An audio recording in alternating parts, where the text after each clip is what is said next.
여러분 안녕하십니까, 진성호입니다. 문재인 정권이 언론을 장악하고 언론을 탄압한다는 비판은 어제 오늘 일이 아닙니다. 이런 비판은 늘 있어 왔습니다. 특히 방송의 편파성 그리고 뉴스 포털의 편파성에 대해서는 많은 말들이 있었습니다. 그런데 그것이 실제로 이루어지고 있는 게 아닌가. 민주당의 포털 장악이 뒤로는 암암리에 이뤄지고 있는 게 아닌가 하는 그런 물증이 나온 것은 아닌가 싶습니다. 어제 국회가 발칵 뒤집혔습니다. 제1야당의 원내대표 주호영 의원이 대표 연설을 하고 있었는데 그때 민주당 윤영찬 의원의 핸드폰이 언론 카메라에 찍혔습니다. 그런데 그 카메라에 찍힌 문자 메시지는 눈 뜨고 보기 힘든 그런 내용들이었습니다. 카카오 들어오라고 해. 무슨 이야기냐면 주호영 원내대표가 연설을 하고 있는 과정에 이 포털, 핸드폰, 메인 뉴스 화면에 이 기사가 뜬 모양입니다. 그러니까 여기에 대해서 화가 단단히 난 것처럼 카카오를 의원실로 들어오라는 이런 메시지를 쓰고 있는 장면이 포착된 겁니다. 자, 윤영찬 의원은 동아일보 기자 출신입니다. 동아일보 노조위원장을 지냈고 네이버에 들어가서 네이버 부사장까지 지냈습니다. 그리고 청와대 국민소통 수석을 지냈고 지금은 국회의원입니다. 자, 그렇다면 문재인 정권의 청와대, 문재인 정권의 민주당이 포털을 대하는 태도가 어떤지를 가늠할 수가 있습니다. 지금 야당은 발칵 뒤집혔습니다. 윤영찬 의원의 과방위 위원 사보임 그리고 사과를 촉구하고 있습니다. 자, 그런데 여기서 문재인 정권에서 이 인터넷에 대한 민낯이 드러난 것은 아닌지, 결론적으로 헌법에 보장된 언론 출판 자유의 전면 부인은 아닌지, 그리고 실질적으로 포털 장악을 위해서 뒤로 이렇게 필요하면 들어오라 그래, 뭐 조인트 갑니까? 자, 이런 태도가 공개되면서 지금 국회에서는 민주당의 언론 그리고 포털 장악이 드러났다고 비판을 하고 있습니다. 문재인 대통령은 결국 독재자라는 이야기가 됩니다. 헌법을 유린하고 있다는 그런 비판으로부터 자유로울 수 없을 것 같습니다. 진성호의 융단 폭격 시작합니다. 문재인 정권을 융단 폭격합니다. 방송에 앞서 아직 진성호 방송에 구독자가 아니신 분들은 붉은색 구독 버튼 눌러주십시오. 더 좋은 방송으로 보답하겠습니다.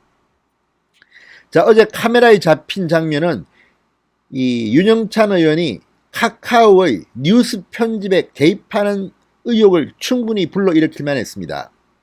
자, 윤 의원이 본회의장에서 이 주호영 연설 때 뭔가 열심히 쓰고 있습니다. 핸드폰으로.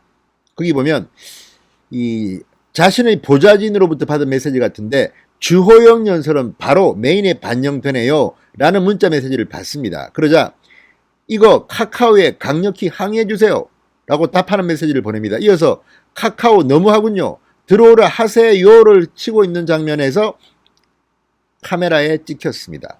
빼도 박도 못하는 현장이 잡힌 겁니다. 뭐 카카오 들어오라 마라, 이게 뭡니까? 이거는 뉴스 편집에 개입하겠다는 겁니다. 정말 해서는 안 될 일을 하다가 들킨 겁니다.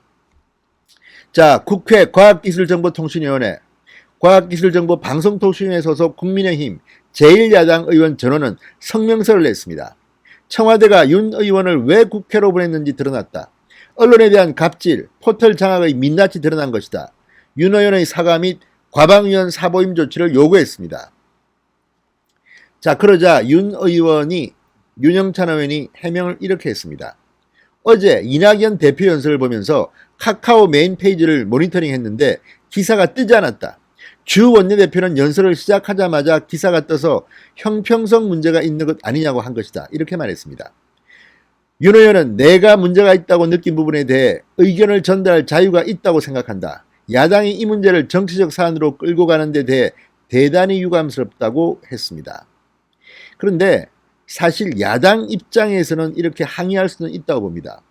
그런데 지금 윤영찬 의원은 집권 여당 의원입니다. 게다가 네이버 부사장까지 지낸 포털 인터넷 언론에 대한 전문가이기도 합니다.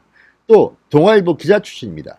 언론 자유가 뭔지를 모를 리 없는 그가 이런 말도 안 되는 언론 탄압적인 문자 메시지를 쓰는 장면이 공개됐으면 부끄러운 줄 알아야지 무슨 이걸 해명이라고 하는 겁니까?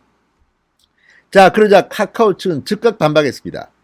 뉴스 메인 화면은 인공지능 AI에 의해서 자동 구성된다. 이낙연 대표 연설 때도 관련 기사가 메인 화면에 올라왔었다, 이렇게 해명했습니다. 윤영찬 의원의 이 해명은 거짓말인 걸까요? 이낙연 대표 거는 안 올라왔는데 왜 주호영 거는 올라오느냐고 항의 차원에서 의견을 전달했다고 뭐 하는 거 아닙니까? 이게 거짓말로 뾰록난 걸까요? 아무튼 카카오 측은 이낙연 대표 연설 때도 관련 기사가 메인 화면에 올랐다고 분명히 말했습니다. 그리고 이 편집은 뉴스 메인 화면 편집은 인공지능 AI가 한다.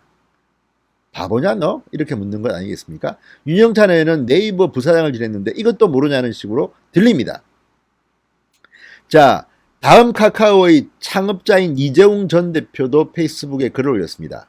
마음에 안 드는 뉴스가 올라왔다고 담당자를 불러 항의하는 것은 문제다. 포털을 자기에게 유리한 뉴스만 보도되도록 압력을 넣는 것은 국회의원이 해서는 안 될 일이라고 했습니다. 그런데 문제는 윤영찬이 단순한 n분의 1 국회의원은 아니라는 겁니다. 네이버 부사장 출신이고 청와대에서 국민소통 수석을 했습니다. 그렇다면 윤영찬이 청와대 수석을 할 때도 이런 마음가짐으로 했다면 그때도 이미 포털을 이렇게 탄압하고 장악했다는 이야기인지 그때 버릇이 지금도 나온 것인지 묻고 싶습니다. 아무튼 문재인 대통령이 독재자라는 인증샷을 날린 것은 아닌지 묻고 싶습니다. 늘 이런 식으로 했습니까? 문재인 정권은 언론, 사법 다 장악했다는 비판이 야당으로부터는 나옵니다. 이제 그 일단이 드러난 겁니다. 윤영찬이 들킨 겁니다. 이 문제는 이대로 두면 안 됩니다. 상당히 중요합니다. 자, 그동안 민주당은, 청와대는 이런 식으로 포털을 탄압했구나, 이런 느낌이 듭니다. 정말 기분 더럽습니다. 신성호의 융단 폭격이었습니다. 여러분 감사합니다.